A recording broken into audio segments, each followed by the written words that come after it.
Hello everyone and welcome back to 2 Cent Movie Talk. I'm Nika. And I'm Greg. And today we are going to review, as you can tell from the title, Equalizer II. Let me set my watch. So I will first start off by saying I really like this movie. I liked it probably better than the first one. It was more intense. It was more informative of his past and what actually happened to his wife. Mm-hmm. We found that out in this one because they didn't tell us the first time. But it was a lot more fighting in this one, I think. A lot more death in this one. Because I don't think the first... I mean, he was killing people in the first one, but it was just like one group of people. Yeah, this is a different level of death. Yeah. And so yeah, no, this Equalizer 2 is a follow-up to Equalizer 1, directed by Antoine Fuqua, Bill Pullman, the amazing Denzel Washington, and then I just realized Susan Plummer, and a bunch of other, but Pedro Pascal, who played in the second Golden Circle as Whiskey. Yeah. Whiskey, that was the thing. Yeah. But was it more? Well, there probably was more fighting, but what I feel like there was more of was more character building. Because it spent so much time following him around. It kind of reminded me of The Professional. Because how they spent so much time on Leo's life and following him. This is kind of the same thing where you see a man who's, I won't say isolated, but... Well, he's kind of isolated. He's kind of trying to forget his past because what we learned, the apartment he was living in was not even his real home. Yeah. It was just somewhere he was living to try to get away from the memory of his wife. But overall, just like in the first one, he found somebody that he felt like he needed to help them in their life, the young boy. Yeah. That he wanted him to turn around his life and see that he had the potential to do greater things than what he actually was doing, which was being on the street. So not only... it is, he's killing people, but he's killing for the greater good, I guess. He kills, but he helps. So he helps more than he kills, but he still kills. He has to help. He has to kill to help. I know it sounds crazy, but that's how the movie goes. But he, even though he's had this hard exterior on the outside, like he really didn't want to see that boy go down a wrong path. He was willing to do whatever to kind of save him, as he had to... fight to, the other people that were coming after him, and then they killed his friend. So then it became real at that point. So to set this story up, Denzel is his friend from the first movie, Bill Pullman's wife, is murdered, investigating a murder in Belgium. And this is spoiler, so you'll get the whole spoiler. Yeah. So you should have seen it by now. Yeah, if not, what are you doing? Because we're late doing the review anyway, so. Exactly. Well, didn't it just come out this week? It did. So we're not that late. Well, anyway, it's a spoiler, so if you haven't seen it, probably don't watch this. And we'll put the spoiler thing at the bottom of the flag. I always put it in the title, so they could skip it. Yeah, you can skip it if you want. But so there was a murder in Belgium, or in Brussels. Belgium, because first you go to Turkey. Right. And his friend is investigating. She called upon to investigate because one of their own people who work in the dark agent, deep agent. And she's murdered. But as it turns out, she's murdered to cover up her investigation because she's about to find out what's going on. Well, yeah, they kind of had it. They tried to make her murder look like it was just a robbery with two drug heads or whatever. Yeah. But then, when they found out where they lived, they had $20,000 cash in their backpack. Now, how two meth heads gonna get $20,000 in their backpack? Yeah. So this turned out to be a story where they come back home. This is an in-house. This is a clean house scenario where his old buddies are actually his old crew are actually hired hitmen for. Well, I don't know. I think his buddy is hired his crew. His buddy was the one running the crew. Yeah. Because he, again, another scenario where you have a guy who's upset that when he got out after, Denzel Washington's character left the team, or however it happened after his wife died, then the team just kind of disbanded, and he had nothing to go back to, so now he's a bad guy because he needs money or whatever. So what do hired hitmen do after they already need it? The whole we're expendable, the company throws us out, the company, the business throws us out, we're done, what do we do? Right. So he made a mistake by killing his friend. Exactly. And I said, there's this amazing scene in the movie. I'm gonna tell you, I'm not gonna spoil this scene, but there's no violence in it. It's just Denzel find out his buddy is doing this, and it's an outdoor scene where he's confronting the whole crew, and the dialogue and the dialogue and the interaction between those characters and Denzel's role when he played that part are perfect. It was almost Training Day-esque. Yeah. It was almost like Training Day. Yeah. So, I mean, he, again, awesome. Denzel, one of the greatest actors. Of course. Hands down. Hands down. And this role where he's not being violent, the detail, the depth he goes to with his character are amazing. I mean, to watch a quiet scene of a guy read a book, put it down. He's like a clean hitman. Yeah. And what I mean by clean is like he can murder you and it just not be like all the blood and guts everywhere. Like, who does that? Yeah. He's smooth with it. So it's just like, okay, I see you, I'm going to kill you. Yeah. There you go. You're dead and whatever. Yeah, and he just kind of walks off like it's no big deal. Okay, I just killed like 10 guys, and now I'm about to go home and clean my house. He's about efficiency. Efficiency and professionalism. And that was what he said to his boy. He said, your mistake was killing my friend. Yeah.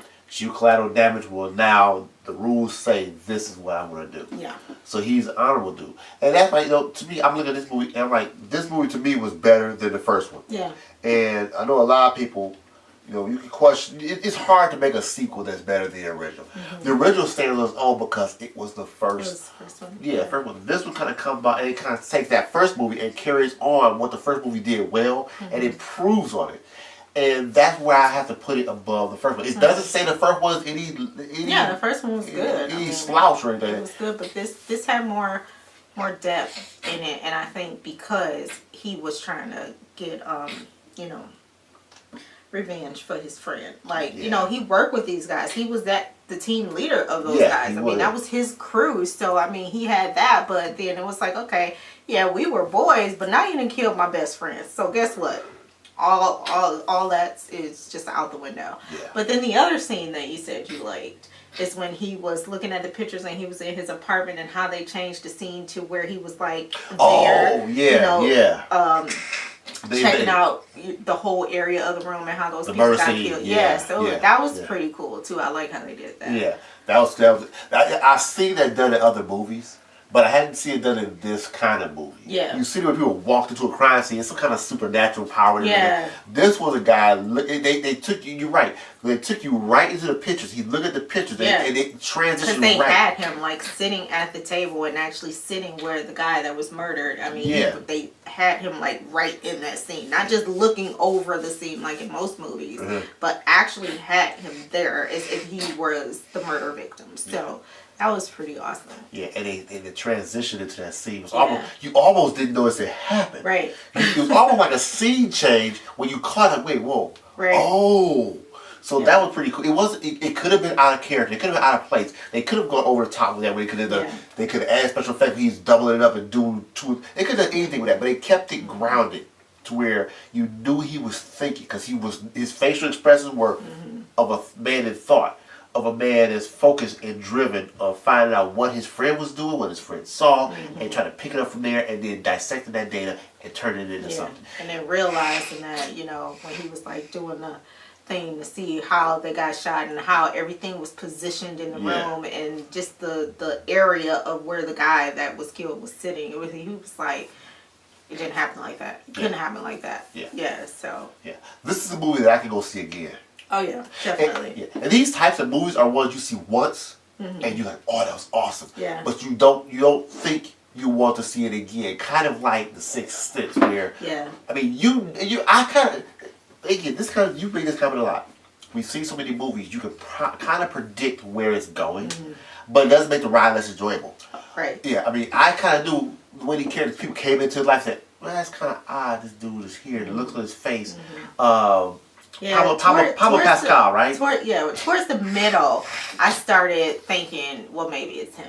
Yeah, maybe he's the bad guy. You know, it's just something fishy. And then the scene where he goes to his house, at that point, I think he started to suspect him, or he already knew. He knew already, that it was him. And then when he called that phone and he had it, and it was like, okay, now I know. Yeah. Now this is it's on. Yeah. So yeah. And speaking of Pablo Pascal, I've only seen him in Kingsman 2. I've seen him in. But I mean, he has that character. He has that persona of a shifty character. Yeah. Kind of a heavy, kind of a bad guy, you know, but not really bad. I mean, he felt like he was justified to do what he was doing, but he wasn't a conflicted bad guy. He just took the lesser road, the road of the road of the less. I can't think of what I'm looking for, but he took that path of the devious and the misguided, and he wanted to be that bad guy. He took the easy way out. He said, "Let's just kill these people. We get paid for it. We make money, and then we'll be good." Right. And his crew was hungry,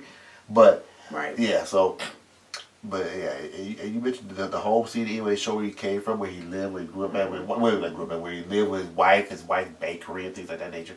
So I kind of like how he brought it together. And then his kind of role with the boy, and I keep calling him the boy because I forgot the boy's name in the movie, but you know, it just kind of gives you that sense of, you know, you can't judge a book by its cover. This boy wanted to have a life, but then he needed to take care of him and his mother. So the only way he knew to do that was to be in the street. But then when Denzel came along and made him realize that he needed to use his potential instead of being in the street, you know, it's just like it just takes one person to turn a child's life around, basically. So you know, he did, and you know, towards the end he did. So name here. I think his name was Miles in the movie. Yeah, I think so.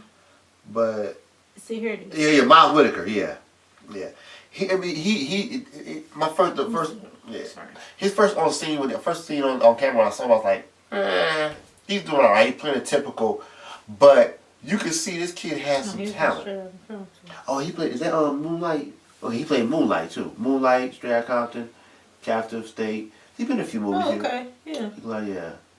He's going to be in another movie coming out in 2019. Yeah. So, okay, so yeah. I mean, he has some, you can tell he has some talent.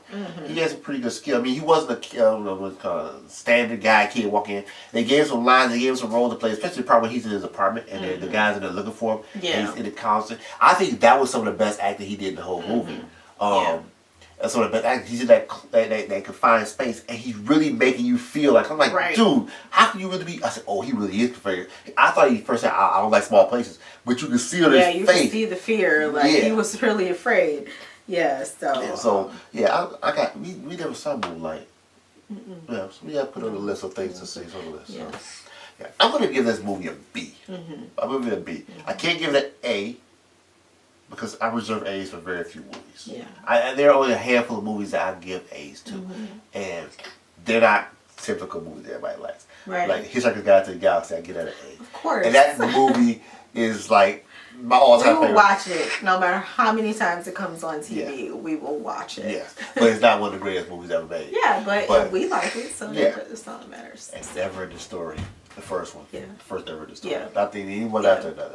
But yeah, so I give this a movie a B. You know, Antoine Fuqua, Denzel Washington, they came together, they put together another solid film. And that's really what you're looking at. You get talented actors, talented directors. A good script can become great with this. And any other actor or any other combination coming together, put this movie together, had they changed the director or the lead actor, either or, it would have changed the dynamic of the movie. Denzel Washington has a presence about him in film that really is bigger than most other actors. I mean, he comes across on film as someone you listen to. That makes sense. Yeah. Yeah. Like most actors are delivering. I mean, he's just great, and you know, like I was saying, my nephew had posted something comparing 3 actors, and he wanted to know who was the best. So it was Sam, Denzel, and Will Smith, and it's like, we like Will Smith. Okay, don't get us wrong, but he just doesn't fit with a Denzel or a Samuel L. Jackson. You know, my first choice in certain movies would be Sam, because there's so many movies that he plays that nobody else can play that role. The same thing with Denzel. Like, I love seeing him in roles where he's just such a strong character, whether it's being a family man or, being a killer or whatever. He just takes the role and he's just there, and you can just feel his intensity in these movies. I mean, and his passion, even with some of your just, longtime actors and actresses, it's very few that you have that does that. Yeah. White, black, whatever. It doesn't matter a race of people. It's just certain, you just have, like, you're born to do what you're doing, and you don't always have that. You have people who are trained to act, but it's like he was just born to act, honestly. Yeah. Because he just plays his roles so well. Yeah, there's some actors that you can put in a movie that's not good and it becomes great. Yeah. Another, like think about Sam Jackson, you mentioned him, Formula 51. Oh, yeah. With anybody else, it's a movie you forget about. You can't even name. Formula 51 comes on TV, I'm going to watch it. Which is part of the reason why it doesn't come on cable very much. Because people, they know that you're going to watch a Sam Jackson movie. Mm-hmm. When it's referred to as a Denzel movie or a Sam Jackson movie or a Will Smith movie, you're going to watch that movie. Right. Because it's that person. Exactly. Yeah, but you can't name, like, most people can't name who played in Terminator 2. Other than Arnold Schwarzenegger, or when they played Terminator Salvation, you can't think of that guy's name. And it was a decent movie, but it wasn't a one of those movies you're gonna go out and say, "Oh, I'll watch any movie." Right. Yeah.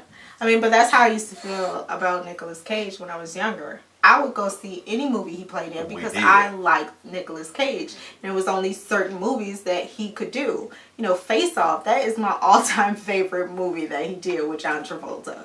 So, awesome. Yeah, I mean, that's another one. It's like nobody else could take that role for him. Like, that was his role. So, yeah, I feel that way about Denzel with his acting. But, he's just great. Yeah. He's just great. Yeah, that was a big reason why I went to go see that movie. Yeah. And, so, there's a lot of other pieces to it. We did spoil this, but I think a lot of details in the movie, you can't really explain them. You can describe them, but when you see it, it has a different impact on you. Yeah. I don't, honestly, I didn't know that they were making an Equalizer 2. I don't think I knew that. But then when I saw the trailer for it, I was like, oh, yeah. I was like, okay, I didn't know they were making it. Of course, I wanted to see it at that point, but I don't think I knew ahead of time. I knew they were making it only because, I'm always on it. Yeah. But I knew they were making it. But it's one of those things where I heard they're making it, and I forgot about it, and I heard this comment, I said, okay, great, this shit. Kind of like John Wick 2 when it was coming out. I said, oh, the green little John Wick 2? Okay, cool, I have another John Wick coming. Okay, well, I'll check for it when I start seeing the trailers. I didn't track it. But I mean, it's one of those things where, like, hey, it's out, I'm going to go see it. It's a first week watch. That's be a new thing. First week watches. Yeah. Oh, we should do a thing on that. We'll do something. I got an idea for that. You'll love this. Yeah, so. But what I will say, one more thing about this movie, Equalizer, is that I like how they made the end scene, like, not the end scene, but the intense part of the movie in the eye of the storm. Closing, yeah. I love how that intensity where you were like, okay, it's a freaking hurricane. Who's going to die? Are they going to die by killing each other, or is the hurricane going to get them? Because they evacuated the town. Yeah. But he went back, and it was like, oh my gosh, how is this going to work? And it was like so intense to me. Yeah, I didn't know how I would feel about that hurricane at first. I was like, okay, they created it's like they all gonna die now because it's a hurricane. Yeah. So. But that scene going across the bridge with the waterfall, I was like, that's pretty cool. I love that. Cool. Just seeing that water go over. And he just cools all out and drives. Yeah, that turned out to be pretty good because I like it. I mean, I like that. I like how it played out. Yeah. And it worked. It worked. Again, for the type of movie, it wasn't out of the realm of being believable. I mean, I didn't think that, okay, really, now the whole town's on fire and he's not going to burn in the rain. I mean, it was believable. Everything in the movie was like, true events. Like, this could actually happen. You could see it, You could see it happening. Yeah. Yeah, you could see it. You could see it really happen, and that sounds crazy to say it because you're like, this don't do well, right? Kill people. We don't know that. We don't know what our military is doing. But the point that at least the way I argue it is that when a movie has a scene in it that's not crazy, and the movie is grounded in some sort of reality, it gives you it gives you some consistency across the across the whole board. If you can't have a human story have a otherworldly ending, unless it's that kind of movie. Right. Like here's the example I give you. You can't go from Iron Man 1 to Guardians of the Galaxy. People be like, what the hell is happening? There's a spaceship. The dude couldn't even put the boots on. So you have in a single movie, you have to have continuity. You can't. And I hate that sometimes you have movies even when they're like what's the Excalibur movie we just watched? King Arthur. I like that movie, but I don't like the ending because the villain in that turned into a god with fire breathing like. That and then that thing that lived in the water, like what the that was I mean that movie was all over the place, but it was still a good movie. It was still a decent movie. Yeah, it was good. So what I give? We're giving this movie a B. I mean, it's definitely. I totally recommend you go see it. You know, it was a pretty good cast. The storyline was great. You know, overall it was just great. Very kind of. Now, what did we see? Did we see this in IMAX? No, we didn't see this in IMAX. We saw this in Dolby. Dolby did, yes. Yeah.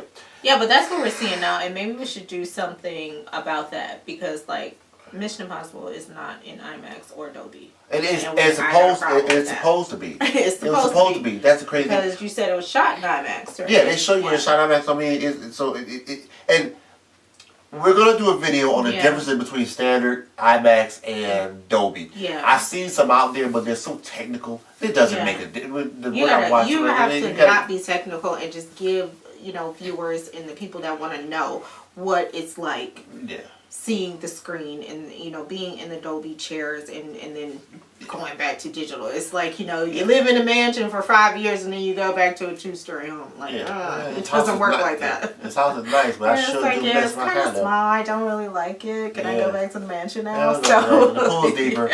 Right. Yeah. So we have to do something. Yeah, we got to. People like to know about stuff like that because some people. I mean, it makes the movie. Honestly, in your movie-going experience is different in the different theaters. Yeah, it really is. So, we need to do that. Yeah, so. All right, folks. Well, that's our review for Equalizer 2. I did coin the phrase first week watch. I believe it is a first week watch. We believe it's first week watch. Definitely. You have the opportunity to see it in Dolby Cinema. Or comparable theaters at Imagine or whatever's in your area. Yeah. It is it's immersive. It's an immersive experience, and I suggest you do it. So again, comment if you've seen the movie already. Let us know what you think. If you have some opinions about what we say, or maybe we missed some things that you thought were great in the movie, or some points that you did like in the movie, we'd love to hear that as well. So add those comments down below. We'd love to see them. Ding the bell for subscription so you can always be aware of when we post new content, new videos, and let's increase the experience here. Yeah. All right. Don't forget to like. Very important. And subscribe. The two important things. Right. So. Alright guys, that is it for 2 Cent Movie Talk. I'm Nika. And I'm Greg. And we will see you next time. Alright. Bye.